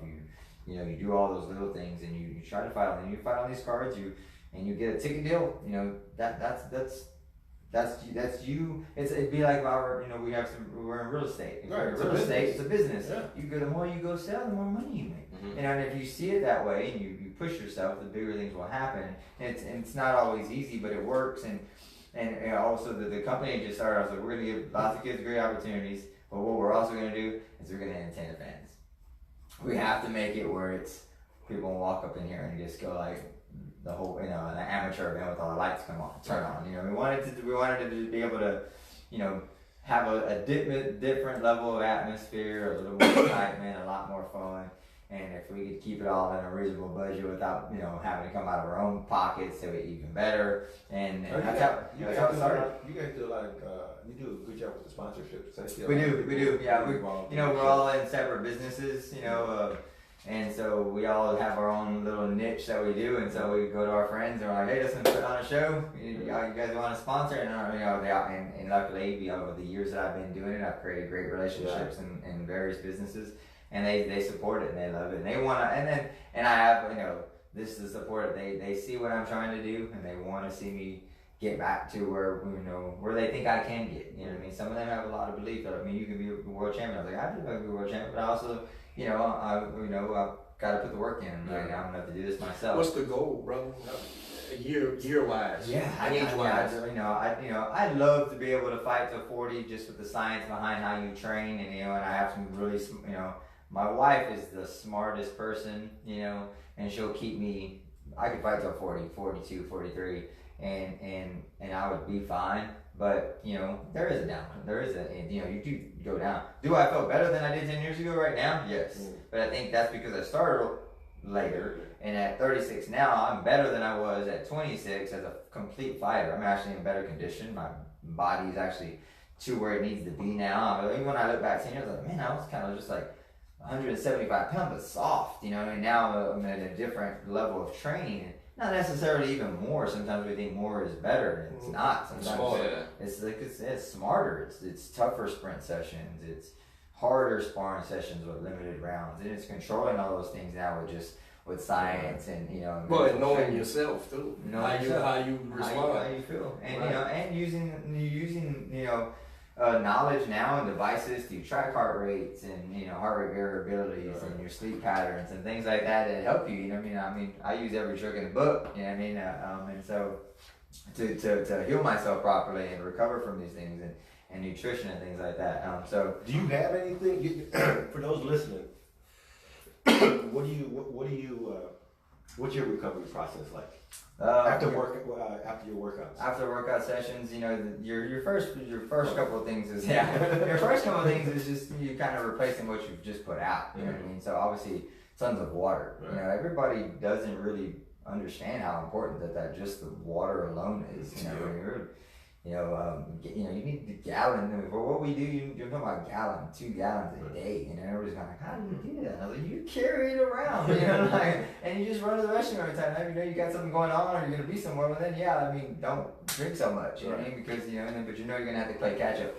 And then the nutrition side, but there's a lot of things, you know, and from chiropractic work to just keeping your body in line, to just sleep, you know what I mean, all those things. You know, everybody, Henry, here's one, another Henry was great at. I would do an interview, I'd be like, hey, how many hours you train today? And I'm like, no, man, it's probably 5-6 hours, Henry. Let me stop him right there. He trains 24 hours a day. He's got to wake up at a certain time, he's got to go to bed at a certain time, he's got to eat at a certain time, he's got to sleep, all these things, and so it's not 5 or 6 hours a day, it's all day. Right. To do what you do as a fighter, it's all day. Because I was like, okay, yeah, he's right. It makes sense because you do, and you got to get to these recovery sessions, but now there's a lot of things out there now that we use. I'm fortunate, that I've always been in the sports science industry, and my family is, obviously my wife is incredible at the things that she does, and she has some things that she uses on me, and those cryotherapy cryotherapy, the real cold devices. Those work. They do. It takes real consistency is the thing. It takes a real discipline, consistency to be in there every day. And on time. And using them. But yes, they do work. It is relaxing. It is refreshing to get in there. But an ice bath works. You know what I mean? I was just about to say that. I tried that one day. I went home. I filled the bathtub up. I went to the refrigerator. Yeah, not enough ice. You gotta hit buckets. You gotta go get them big old bags of it and dump it. Yeah, you need a lot of ice. It's got to be really cold swimming. You're talking about. Nowadays, we're neurohackers. Me and my wife is like, I keep talking about my wife because she's the one that pushes me to understand how to heal your body neurologically or neurofitness wise, and nervous system wise, and it's got to be so cold. It doesn't have to be freezing. It doesn't have to be -300. Just if you get it into under 50, under in the 40s, and you just get in there and you plunge in and you just kind of use it for a recovery session. It'll make a world of difference, Just it draws so much blood to the surface and gets them tissue working. Cold showers is a great. Cold showers, yeah. That's the ice bath is the recovery, but then cold showers wake you up, man. Yeah. You if you're feeling down, slumped, jump in that shower. Just put the cold water. Put the cold water on. And you'll think you drunk several cups of coffee. Yeah, man. It's a hack. It's a hack in life, and it's a big one. That cold. That is exactly. I did that when but.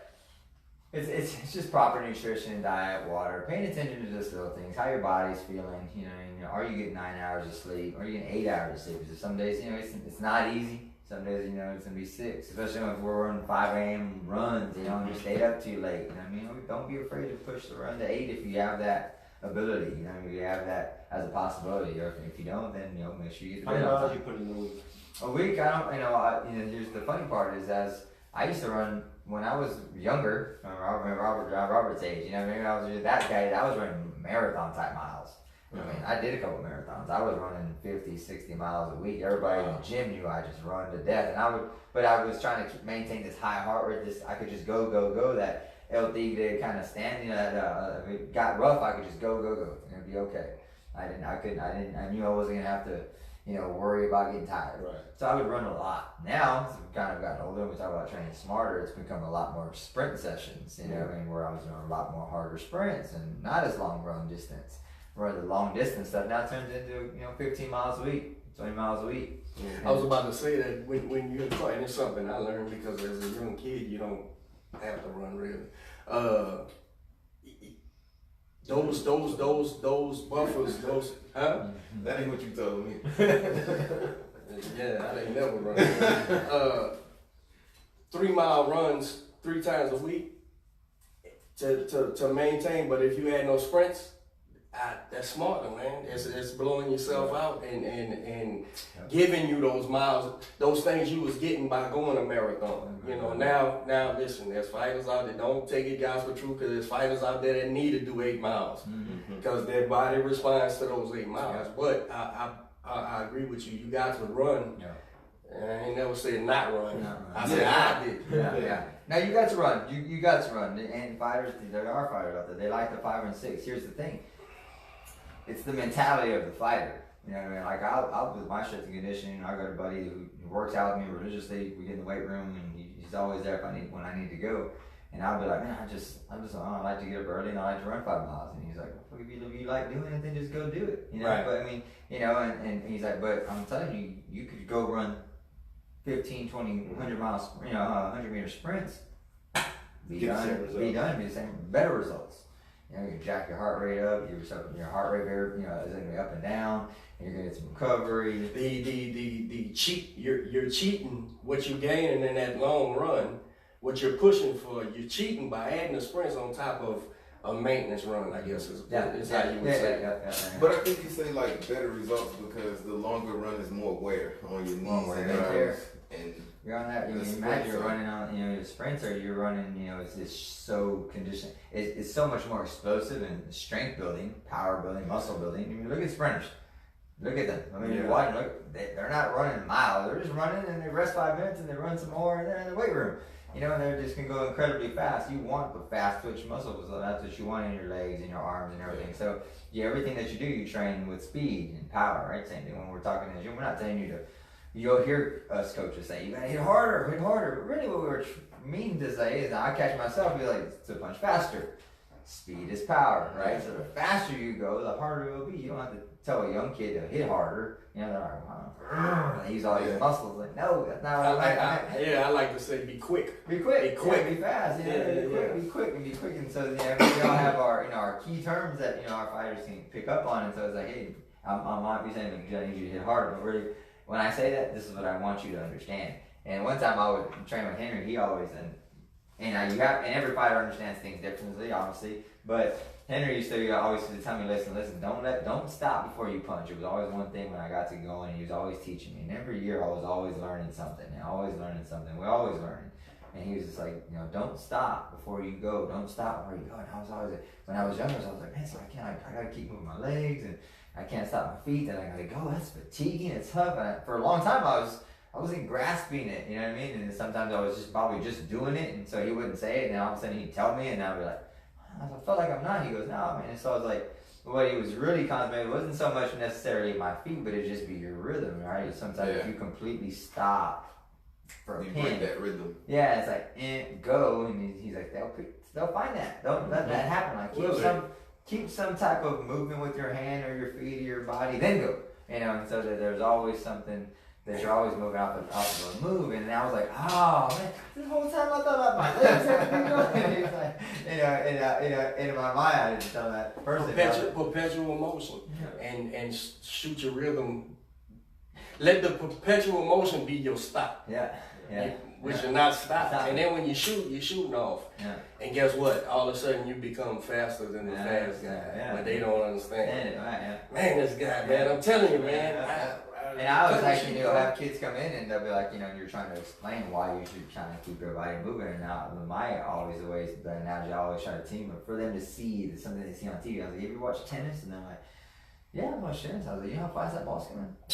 Oh, shot. They're like, look at the little thing up there. Go up there, go home. Google one, we'll look it up. It's at 100 and some miles per hour coming out. Like, now look over there. Is that tennis player just standing there, waiting for the ball to go?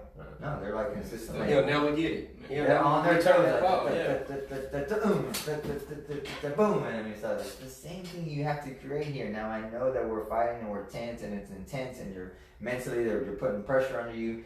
Doesn't mean I don't want you to just walk off and take a breath. I just don't want you to walk up here, stop, and start fighting. Because if you keep doing that to me, I'm just gonna. That's the only time you fight. And when you walk your feet, I'm gonna attack you, and then you can't fight because you haven't learned to create fight off of a move. You end up letting the average fighter get you with that nonsense. So those key things are. Man, Alfonso, they don't even get to that level. You got a lot of competitive professional fighters don't understand that, man.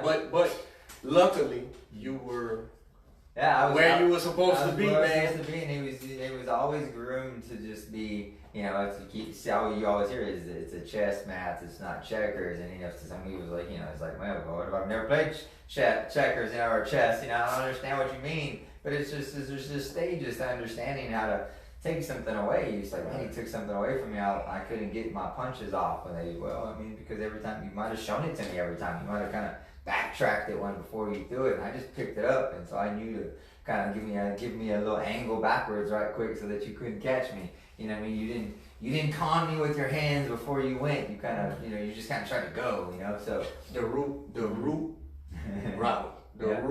of his boxing fought on TV in the 50s. It was black and white. You understand that? Oh yeah. Okay. And radio. It's a radio. Yeah, they were listening to radio. I mean, it was just this man speaking chemistry, man. Yeah, I mean, it was old school. I mean, and that's how they learned, you know. And when I started fighting, you know, Henry, when I was, you know, coming in, he was like, he would tell me, he's like, go watch Rocky Marciano, go watch fights and see little things that they did. Go watch Willie Pep and how he danced around and moved. You know, we see the Lomachenko's of the world now. That's what our society now is going to see. But go watch Willie Pep. Go watch Willie Pep. I tell these boys, man, hold on, bro. Let me stop. I told it. I know I've told him, but how the hell do these Eastern Europeans know how to fight like Willie Pep? Like that? And then I'm talking Chinese to these guys. They don't understand what I'm saying. But it's just because my father was old. There was no YouTube. He was telling me, Marciano, Pep, all these guys, Carmen Basilio, all these guys. So I'm hearing, I know them without knowing. I've never seen them. Maybe the Ring magazine had a black and white picture of this guy who looks like a killer. But he's telling me, man, son, this is it. And he never let this guy get started. He took his shoulder out, so he could never, if he was a jabber, he took it from him. And so you listen to, so then when you hear a guy, you see a guy now, like a Lomachenko or any of these very educated boxers, and they're not American, you're like, how, man? How did, because that's a proper trainer. Whoever built him developed and studied and learned fighting, the art of pugilism, boxing. And it's such a big difference between that and a guy leaning on his physical capabilities. Because if tell me if you agree with this.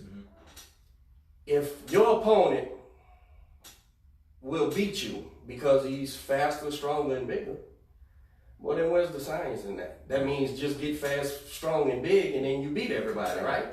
No. This is an art form. This is boxing. No. I got to outthink you and then use it to everything you give me, I'm gonna take it from you and not allow you to do it, and then do what I need to do. That's boxing. These guys don't understand boxing, man. So when you see the Lomachenkos and stuff, and I, even though as young as I am, I just was by the luck of the draw, raised high by who I was, and I think back and I said, well, shit, that's Archie Moore. That's just Archie Moore. That's all that is right there. And these young guys, man, he's the greatest fighter. You know, this guy's the great. When I look at Lil Floyd, who's arguably one of the greatest fighters ever lived, dude, go look at Ezra Charles and Archie Moore and go see where all that stuff came from, man. They've been doing that, man. They've been doing that. But he had to drive the tenacity and everything to keep it up. There's nothing new under the sun, man. No. And these young guys come and they get caught up in the performance instead of building to perform, right? And sitting here listening to you, bro, man, I'm loving this conversation. This is probably my favorite podcast now because I'm sitting there and I talked to him earlier on because I heard of his trainer before and his trainer's brother before through hearsay, not through a real life thing. And listening to him talk, I'm like, man, no wonder why when I got here and we were fighting guys from up there, it was a problem. You know what I'm saying? It's a real problem because these guys understand fundamental boxing. Fundamental boxing, you know, and that was always the fun part. And it just pushed you to go and learn those things, and not saying that you had to fight like that guy. It's like, look at Willie Pep. the way he moved, used his legs. He went around without doing much, and go try to win around, becomes frustrated, someone's swinging and punching at you. What then that creates is someone missing. It keeps in like this false sense of, oh, well, I'm gonna have the patch just barely. I don't know if I'm gonna touch him, so I'm just gonna slowly reach out there to hit the guy. Now you've gotten what you want. Now the rhythm has changed. Now it's slower, so now your movement can kind of slow a little bit, and you can time the slowness because they're unsure if they can hit you. Now if they always got to just touch you hard, then you're going like, but then they got all this confidence. They're just being able to hit you, and then once you start to make them miss and make them move, and now they become a little bit hesitant to throw the punch. Now they've just fallen into what you need them, what you want them to do, and they're going like, I can't hit this guy. I can't hit this guy. Willie Pep was great at it. You talking about the Pastrano, all these guys, Archie Moore, Henry was loved for me to watch them, and occasionally I still will go back. But you watch it, and you watch then you come through it, and you come through the ranks, and you just go through the times of who was doing what. You start watching Sugar Ray Leonard again. Watch the little things. I was telling my son the other way. I loved how Sugar Ray, when he was actually fighting a light heavyweight, Dondo, I forget what his name was. Down in the line. He kept his hand, Sugar Ray, in the fight when I was watching it, like a mitt. He kind of kept like this, and I loved how he did that because and he'll do it, and he'll punch it, and then he'll punch it. He's just been sitting 8 weeks punching mitts. Yeah. You give him that mitt, he'll punch it, and then you do take advantage of it. Man. Speaking of Willie Pastrano, man, that's where my family is rooted from. Whitey Arsenal built my uncle's uncle. That's where our boxing comes from, man. So man, these kids don't understand education. When I say they don't understand, I don't mean it as a put down. No. I mean it as, guess what? Coach Derek Collinsworth, Alfonso Lopez, we're out here teaching those things, those lessons, man. And Willie Pep, man. My mind's. Willie Pep won a round one time without throwing a punch. Did you know that? Yeah. Without throwing a punch. Posturing, stepping, moving around this guy. He kicked this guy's ass without hitting him. And I remember, and I remember in the 90s, speaking of Roy Jones. Roy Jones, I forget, he did it. Yeah. He didn't throw a punch, and the judges getting around, and everybody was all beside themselves. And I said, well, shit, Willie Pep did that in the 50s. Yeah. But if you don't know, you don't know. Now, that's not to take away from Roy Jones' greatness. I'm not taking it away from it. It's just fucking great. Yeah. But there's nothing new, man, to this thing, man. You've got to educate yourself, man. And don't get me wrong, there's brute force fighters that just were brute force guys, and they lasted however long they lasted. But even the Marcianos, man, people like to me, the common thing is Marciano is one of the most overrated, and I would totally disagree with that and say he's one of the most underrated heavyweight champions in history. Why? Because he's 5 foot nothing, 180 something pounds, and he beat people. And they try to say he didn't. He beat the Mongoose, he beat Ezra Charles, he beat I don't count Joe Louis, but he beat all them other guys, and he's little, and he shouldn't have been there, and he had, about 8 amateur fights? Yeah. But he's Depression era guy, and he can't. My dad said he watched Marciano fight a guy, hit him with a right hook, and break the big bone in the arm. The big bone. 180 pounds. Yeah. Joe Louis, the GOAT, said when he fought Rocky Marciano, he said it hurt when he hit me in the fucking hand, man. Yeah. When he would hit me in all, you want to keep your arms up, and he hits your arm, you want to put your arms up. So he's one of the most underrated guys. To be that small, and 49-0 and stuff. But if you're not properly educated in fist fighting, then you don't know. You have no clue what you're talking about. And he did great things, like we talked about hitting arms, and hitting bodies, and hitting shoulders. It's great for a long fight. I mean, they were fighting 15 rounds. Right. Why not hit somebody right here in the arm? I mean, do it. I mean, just do it like smart when you're playing 4-rounders. I mean, hit some guys, you're like, he got me on that. You'll feel it, hit the arm back. Also, then what it creates is if you're like this and they're always kind of in tight and you go to hit hard here, it flies an arm open, and then the second shot comes through. Or, or maybe you deflect off the arm and hit him in the face, you know what I mean? But you start taking little things away, you start hitting the arms, you hit him right up in here, and you watch, now you watch the natural Golovkin now. I mean, he does a lot of those good things. He hits you on the shoulders. He does the cross block where he just kind of catches you and then he throws the stiff jab. You know, that's an old school trick. I mean, he just right here, just boom, boom, and he just drives his down your throat. Like, God, he got a stiff jab. He stays down on it real well. I tell guys all the time, these young fighters, you can never study Roberto Duran enough. Because that inside fighting, distance fight, any kind of fight, man. And he was such a little guy. And guys would back up off of him, man, because wherever you put him, he would take advantage of whatever you didn't give him. You know, whatever you would give, okay, watch this. I'm gonna go over here. And then it'll go. I love that you brought up Roberto Duran because you know, when Henry at one point was saying we were working on inside fighting because he knew I would get early I would get real close. Now I box a little bit, and then I would get in close. And a lot of my strength was a lot of the inside stuff. And so he's like, yeah, you brought up, you know, watch Duran, how he would get in there and he would like, you know, he would manipulate your hands.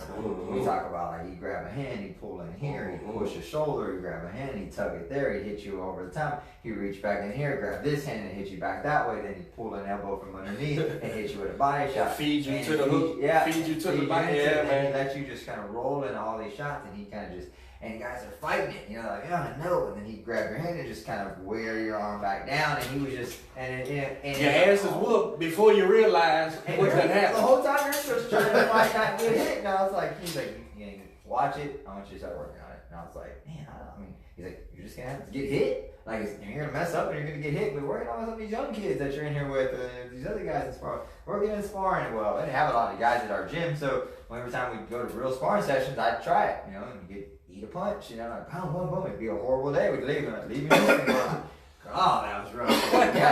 We got better. Like you were working on these things. I was like, yeah, but God, I ain't doing these are things. Next week we're just boxing. I'm not gonna try all those things. I'm gonna go back to. You'll be all right. You know, and you leave and it felt like bad. Like, you know, sometimes they film it. You know, it wasn't as bad as it looked. You know, sometimes you watch it. Oh, okay, it wasn't that bad. Yeah, man, it didn't feel like this. You know, it was horrible. But you had an objective that you was trying to do. That the other opponent didn't. He wasn't playing along with you because you're trying to learn something and figure something out. Yeah, man, it's always fun. There's a video of Duran teaching somebody. I think Sergio Mora. Have you seen it on YouTube? And he's talking there. I think I have seen it. Yeah, he's in the inside. And he's doing all the things with Sergio. It's a really cool video. For real? Yeah, there's a video on there. Watching. He's teaching Sergio Mora, and he's working. He's talking about all the little things. I still do them a lot in the gym to a lot of guys because it's fatiguing, it's frustrating, and if you can't relax when someone's doing it to you, it causes tension, and the tension wears you out, and that's what you're trying to create in these fights is we call it mental pressure that causes tension. You got physical pressure that causes tension.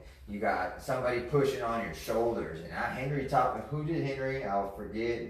But it was you know, it was jamming your arms into somebody's shoulders as they were punching. I forgot who he learned it from. You think he told me it was like I won't remember the guy's name. He was just like, I was an old fighter. He was punching drunk. We were in New York, and he come up to me and he was telling me, he said, you always will learn something from everybody. You know, I remember I was sitting there talking to him, and he was telling me, and I was like, no, it makes a lot of sense, you know. So, and he showed it to me one day. So I'd come in here, we'd be boxing guys on the inside. Before they punch, I'd just push in their shoulders. It killed the shot before it started. Started trying it to better fighters and tougher fighters and more and more and more. Now, if you miss it, you get hit, right? But if you work on it and you time it right, it's a kill shot. I mean, yeah, someone goes in when they got like that big load or tension, like, yeah, they're trying to get you, and you just kill it before it even starts. And they're going like, what the fuck just happened? You're like, what did you do? What are you doing? Not to put Robin on the spot, but he approached me one day and asked me would I train him. I told him I'll take a look at him. And he came and I seen he was a hard worker. That's about what I seen. So we started training. I said, yeah, I'll take him on. And then plus my other guy asked me to take him on, and, you know, a favor, okay. And he's a great guy, man. And about 3 months in, you know, again, this kid's got fights. Yeah. About 3 months in, I can see him. He's antsy and itchy and wants to fight. He thought he learned something, right? And I'm sitting here going, okay, go get you a fight, man. He looked at me and said, we ain't even got the hand traps and shit like this that you have no idea what we talking about, man. That this guy may be kicking our ass, and we may have to use this in order to win, because my directive is to win and protect you. But hopefully he learned as time went by. But you know, he didn't go look for a fight because he knew I wasn't gonna be there. But seriously, these guys don't understand. And I could have said, Alfonso, tell me the truth. I could have said on the first day, I'm gonna explain to you the difference between range and distance. the difference between angles, throwing punches at an angle. I'm gonna show you hand traps. I'm gonna show you these things. And it would have been like talking to the wall. He'd have just said, yeah, okay. And then we would have hit the bag, and them same 3 months would have went by, and he'd have said, Coach, I want to fight. I want to fight. So what the hell am I going to tell him? It's like speaking English, right? You got to go and figure these things out. And there's times, and I'm sure he'll attest to it. Yeah. Today we working hand traps, man. Yeah. And it makes for rough sparring, you know, because you got to get close in there and not take advantage of things that he can do. Yeah. Because we'll never get in there and do what we need to do. So, man, I'm enjoying the hell out of this, man. Man, I gotta go meet these guys, man. Anytime y'all do something, I just want to go sit there and shut up and listen, man. Yeah, I gotta bring Henry up here. Henry would love it. You know, he's got, and I got a lot of stories. He's got tons of stories, and they all come from him on everything that we're doing. But he does a fabulous job. You know what I mean? He's got so much knowledge in there. It's fun to do. But you know, it's good times. You know, I enjoy talking about it. I have fun. I mean, you know, boxing is what we love to do. It's always a good time. Yeah, absolutely, man. I got to get out of here, man. That boy of mine's playing a game. Oh, yeah, I got man, the boys playing some baseball today, too. We really appreciate you coming in. I'm glad you guys had me, man. You know, I know we talked about history. You know, we were really for here. You know, it's April 6th. April 6th in Galveston Convention Center. You know, we're looking, you know, first off, thank you guys for having me. If we don't get the word spread out about the guys that take the time to invite us in for podcasts, for interviews, it's media. You guys did the gym here, so thank you. First off, just thank you for having me. Thinking about it, I do appreciate it. You know, but April 6th, you know, it's in Galveston Convention Center. You know, we're gonna have tickets at the door, general admission tickets at the door. You know, there's still a couple, maybe a table or two available, not very many, but a stacked fight card. I know we didn't get into it, but I mean, all Houston fighters. You know, you mentioned Ibarra. We got, you know, Ivan Vasquez, you know, we got Frosto back on the card, you know what I mean? So a lot of the guys that we've been seeing on our shows, but, you know, and that are just trying to build that career and get back into it. You know, we're excited about it. You know, obviously on the main event, you know, we're fighting 12-round fight. You know, I gave you the exclusives on what we're going through right now, and hopefully we'll have it all detailed and lined out by Monday. But, you know, it's not going to change the fact that I'm ready to go with whoever it is. You know what I mean? Whatever we have to settle on, you know, it's a fight. I prepared for a fight.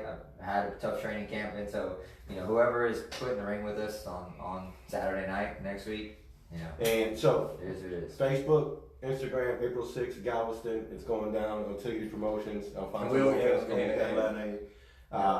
What do you got going on after April? We're back in July 13th. We're bringing it to the Conroe.